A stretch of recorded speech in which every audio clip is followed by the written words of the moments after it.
The man woke up, only to find his roommate crouched in a corner, moving in a strangely secretive and unsettling way. Confused, he called out a few times, but there was no response.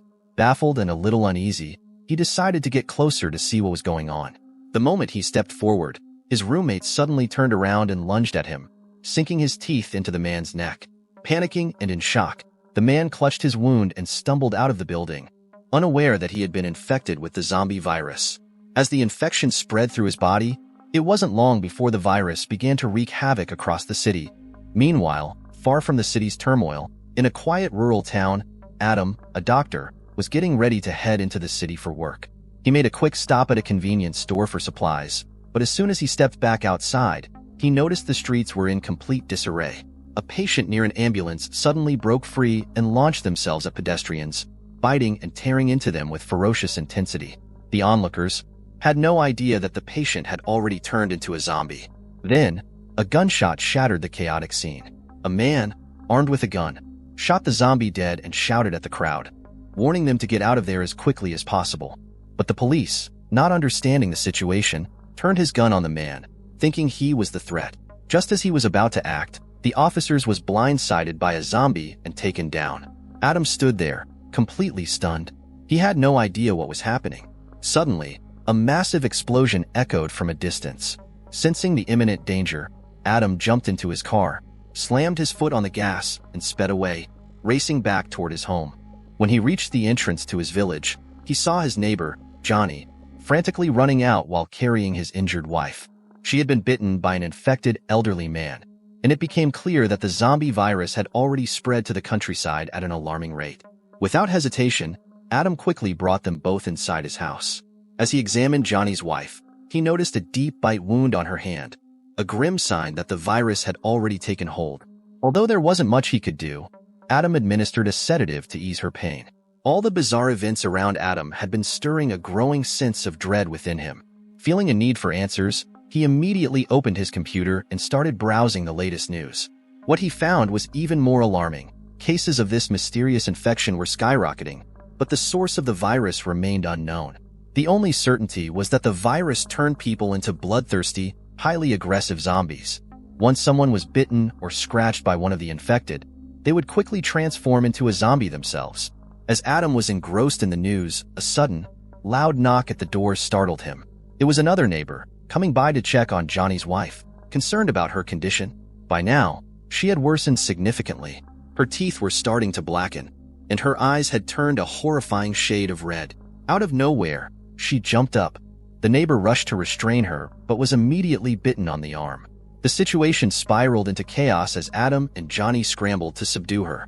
In the struggle, her head slammed against the edge of the table, knocking her unconscious. While Adam tended to the neighbor's wound, the tension in the room was thick.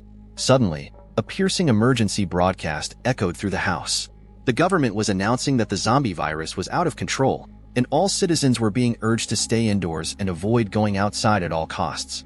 As the tense atmosphere filled the room, Adam suddenly received a phone call from the doctor at the hospital. The doctor's voice was hurried, delivering grim news. The city had almost completely fallen, with the military establishing a safe zone in the outskirts. They urgently needed Adam's help in developing a vaccine to counter the virus. More disturbingly, the doctor mentioned that they had been authorized by higher-ups to neutralize any infected individuals deemed a threat, making him realize that the situation was even more dire than he had imagined.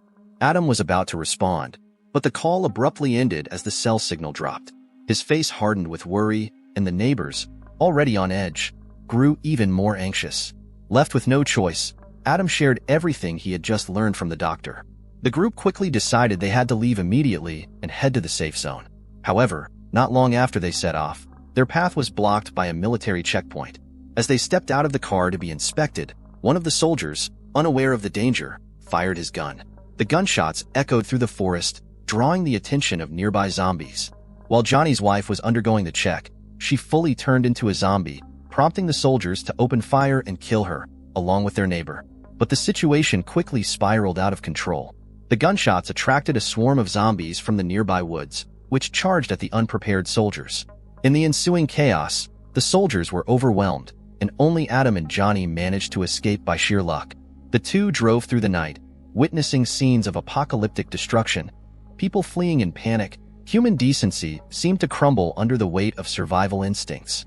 The two, realizing the danger, sped away from the madness.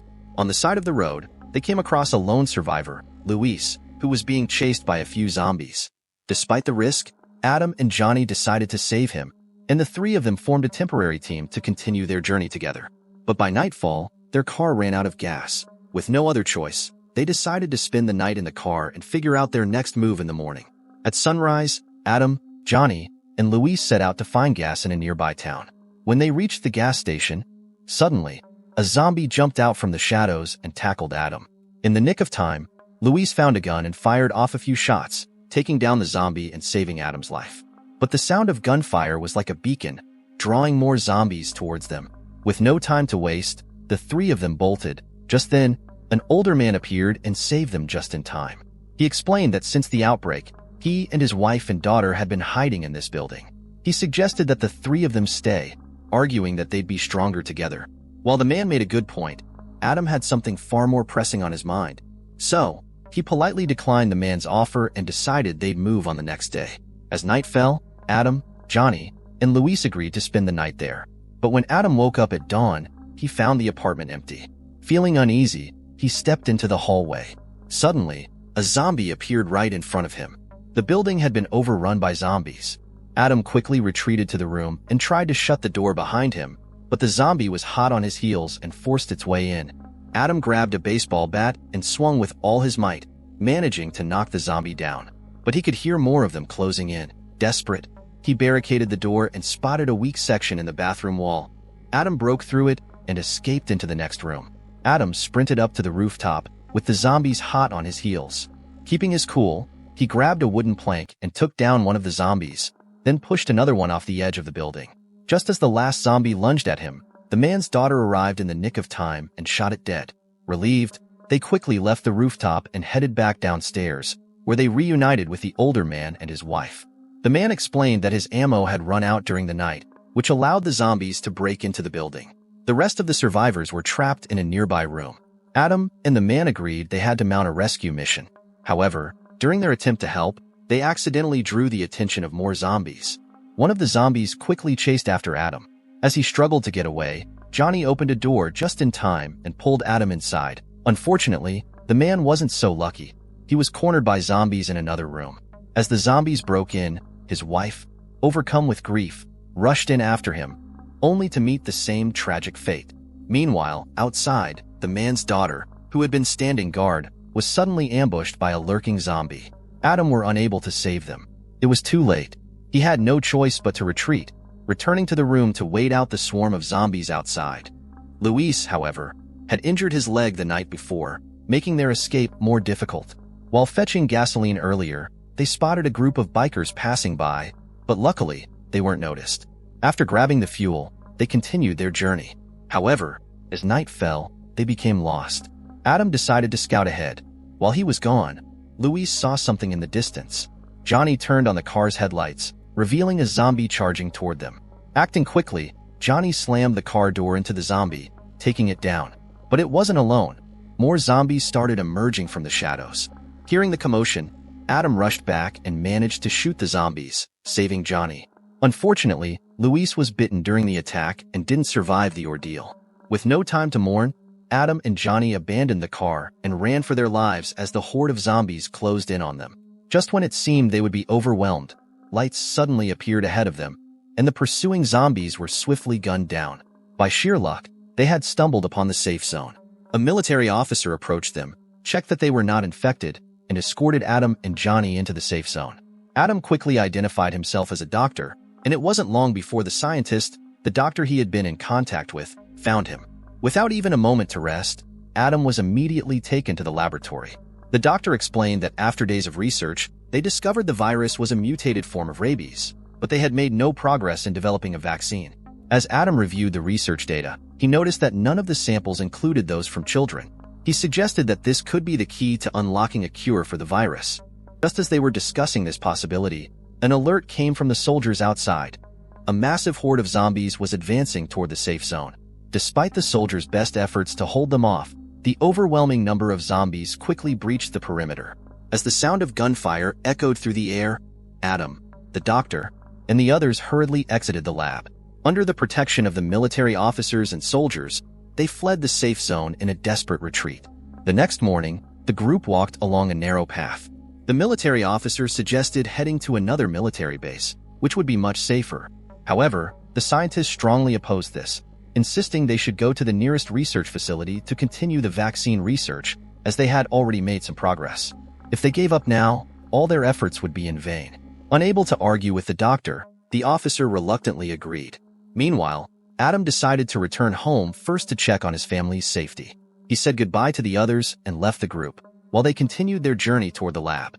On his way, Adam encountered 2 other survivors who were heading in the same direction, so they decided to team up. Unfortunately, the women in the group got car sick, forcing them to stop. Just at that moment, a few zombies suddenly attacked them. Adam rushed to help, firing his weapon to fend them off, but it was too late. Adam was ready to drive away, but the car wouldn't start. With no other choice, he abandoned it and ran toward his home, which was just a short distance away. When he arrived, he found that his father had turned into a zombie. Heartbroken, Adam put an end to his father's misery. Entering the house, he discovered his mother's lifeless body. Overwhelmed with grief, he couldn't afford to mourn for long and hurried to his son's bedroom. With a pounding heart, he kicked open the door, only to find his son awake and alert, despite a bite mark on his arm. Could it be that children truly didn't get infected? Meanwhile, the group led by the doctor had left their vehicle only to discover that it had been tampered with, forcing them to walk. Just as they neared their destination, hordes of zombies appeared out of nowhere. In a selfless act, the officer decided to sacrifice himself to give the others a chance to escape. The remaining members, the doctor, Johnny, and the researcher, pressed on toward the research facility. However, the doctor, exhausted from the ordeal, was ultimately overwhelmed by the zombies, leaving only Johnny and the researcher to successfully enter the lab. On the other side, Adam, now carrying his son, was heading toward the research facility to reunite with the others. Along the way, however, they were ambushed by a gang of bikers. What he initially thought were survivors seeking help turned out to be hostile. The bikers shot Adam in the stomach and kidnapped his son. When Adam regained consciousness, he found himself lying in a hospital bed. It was Johnny and the others who had rescued him. By then, they had already discovered the key to defeating the zombie virus through Adam's son. Just as Adam had suspected, children under the age of 10 were immune to the infection. With the boy's blood, they developed a serum that was distributed across the country, and there was hope that peace would soon return to the world.